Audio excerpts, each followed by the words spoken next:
বেগম খালেদা জিয়া আর বেঁচে নেই। ইন্না লিল্লাহি ওয়া ইন্না ইলাইহি রাজিউন।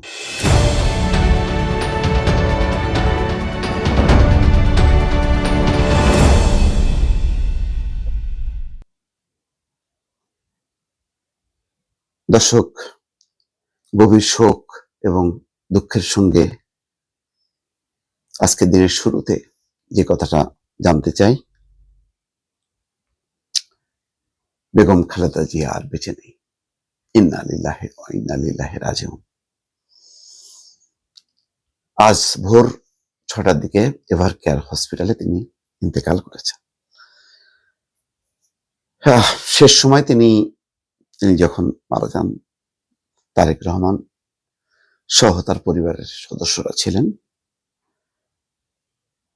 গত দুদিন থেকেই সংকটাপন্ন অবস্থার মধ্যে দিয়ে যাচ্ছিলেন বেগম খালেদা জিয়া, এবং ডাক্তাররা শেষ চেষ্টা করছিলেন।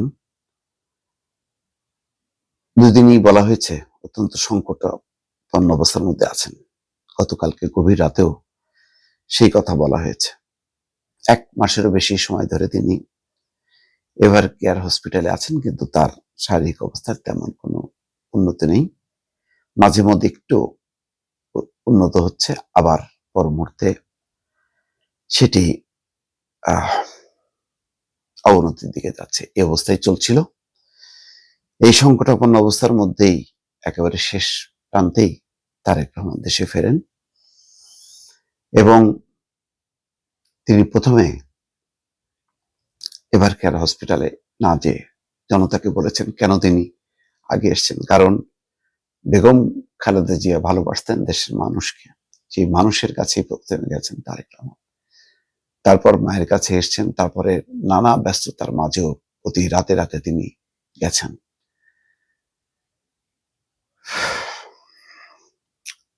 দলের স্থায়ী কমিটির সদস্য সালাউদ্দিন আহমেদ প্রথমে বলেছেন, তাকে কোট করে প্রথম আলো বলেছে, তারেক রহমান তাকে জানিয়েছেন আম্মা আর নেই।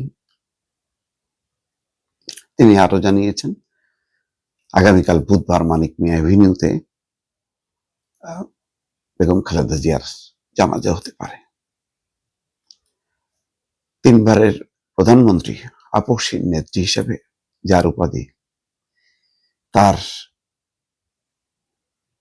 জীবনের নানা দিক নিয়ে এই মুহূর্তে আসলে বলার আমার মানসিক অবস্থা নেই। শুধু এইটুকু বলতে পারি, আজকে যে অবস্থায় তিনি চলে গেলেন,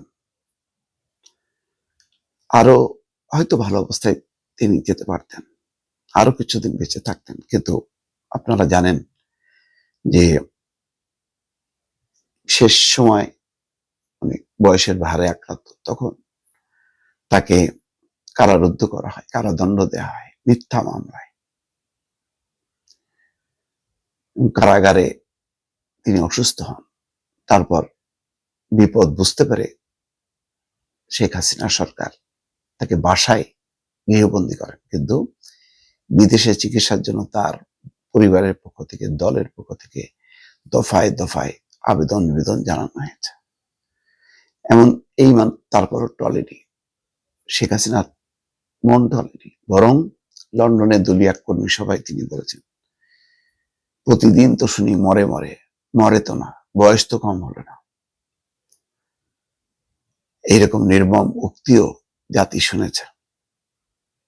আবার বেগম খালেদা জিয়া এটাও দেখেছে শেখ হাসিনার চরম পতন, গণঅভ্যুত্থানের মুখে কিভাবে পতন হলো, সেটাও তিনি দেখতে পেরেছেন। এইটুকু হয়তো, কিন্তু কখনো পতনের পরেও বেগম খালেদা জিয়া বা তারেক রহমান একটা কটূক্তি করেনি শেখ হাসিনা সম্পর্কে। সামগ্রিক ভাবে যেটা বলা হয় স্বৈরশাসন, স্বৈরাচার, এইসব বলেছে, কিন্তু নাম উল্লেখ করে কোনো অভুক্তি অশ্রদ্ধা করেনি। পার্থক্য এখানে বিএনপি, আওয়ামী লীগ বা বেগম জিয়া পরিবারের সঙ্গে শেখ হাসিনা পরিবারের পার্থক্য এটাই। আল্লাহর কাছে আসলে এই মুহূর্তে দোয়া করা ছাড়া আমাদের আর কিছুই বলার নেই, কিছুই করার নেই। তবে তিনি মানুষের মন জয় করেছেন, মানুষ, সকল মানুষের, 20 কোটি মানুষের তিনি দোয়া পাবেন, এ ব্যাপারে কোনো ভুল নেই। এবং বেগম খালেদা জিয়ার বাংলাদেশের রাজনীতিতে একটা উজ্জ্বল অধ্যায় হিসাবে থেকে যাবে, এটাই সত্যি। দর্শক, নিশ্চয়ই পরবর্তীতে আরো আপনাদেরকে জানাবো। ভালো থাকবেন। আল্লাহ হাফেজ।